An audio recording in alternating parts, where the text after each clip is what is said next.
ஏகப்பட்ட ப்ரெஷர். இப்படி ஒரு ப்ரெஷர் வந்து நாங்கள் ஃபேஸ் பண்ணதே கிடையாது. ஃபோன் கால்ஸ் வந்துக்கிட்டே இருக்கு, நேரில் வந்து டிக்கெட் கேட்டுக்கிட்டே இருக்காங்க. ஸோ நிச்சயமாக ஒரு காலிவுட் சினிமாவோட மிகப்பெரிய பவர் ஹவுஸ் படமாக இருக்கும். ஸோ படம் இப்போ தான் ஃபர்ஸ்ட் ஷோ 9 மணிக்கு ஆரம்பிக்க போகுது. ரஜினி சாரோட ரசிகர்கள் எல்லா இடத்துலையும் நிறையா பேருக்கு நிறையா நல்லது செய்கிறாங்க. நம்ம தேட்டரில் வந்து அண்ணன் முன்னிலையில் வந்து நிறையா பேருக்கு வந்து தையல் மிஷினு, புடவை எல்லாமே வந்து கொடுத்துருக்காங்க. ஸோ தொடர்ந்து இந்த மாதிரி நல்ல காரியங்கள் ரசிகர்களுக்கு தலைவர் ஃபேன்ஸ் செஞ்சுக்கிட்டே இருக்கணும்.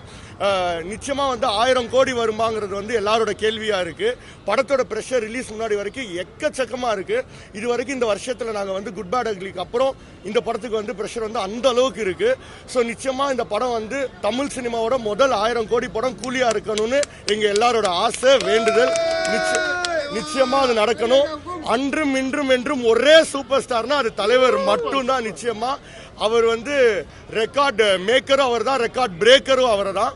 இந்த நேரத்தில் எல்லா பிரஸ் முன்னிலையில் வந்து ஒரு சின்ன ரிக்வெஸ்ட் தான். நான் அடிக்கடி சொல்றது, தயவு செஞ்சு எந்த தேட்டர்லையுமே வந்து டிக்கெட் மட்டும் பிளாக்ல ரசிகர்கள் வந்து தயவு செஞ்சு வாங்காதீங்க. ஏன்னா நீங்க கஷ்டப்பட்டு ரத்தம் சிந்தி வேர்வை சிந்தி சம்பாதிக்கிற பணம். ஸோ வந்து தயவு செஞ்சு டிக்கெட்டை வந்து 1000 2000 தயவு செஞ்சு அப்படி வாங்காதீங்க. என்ன டிக்கெட் பிரைஸோ அதை மட்டும் வாங்க. அதான் ரிக்வெஸ்ட். ரொம்ப நன்றி.